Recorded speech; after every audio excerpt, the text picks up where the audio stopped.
Aiziet.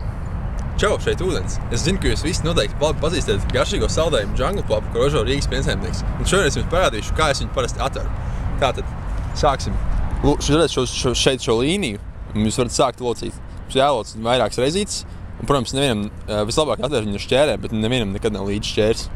Tāpēc vienkārši pacietību drusku, un jūs drīz jūs tiksiet pie šī saldējuma, ko likt uz kārā zobu. Tātad esam pietiekoši salocījuši. Varam mēģināt vērt vaļā Jungle Pop. Parasti jāvar vaļā ir no tās puses, kur ir tā locījuma līnija iepakojumam. To var viegli atrast, viņa vertikāli ir. Tātad sākumā var aizplēst ar nagiem. Ja saldējums nav pārāk mīksts, tad to var viegli izdarīt. Ja viņš ir mīksts vai kaut kā savādāk nesanāk, tad varat plēst ar zobiem. Tātad jums ir jāatplēš drusciņš, kāds puscentimetrs līdz centimetrs. Pēc tam tālāk jānoplēš ātri tā.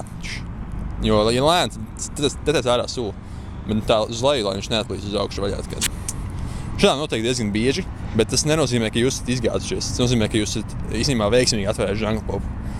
Jo šo ir ļoti viegli noplēst. Jūs varat no šīs maliņas paņemt vienkārši un noplēst. Tad jūs zinat, ka jums esat neveiksmīgi atvērši Jungle Pop. Tad, ja viņam iztek ārā sula. Tagad esmu atvērs vaļā Jungle Pop un es viņu sākšu ēst.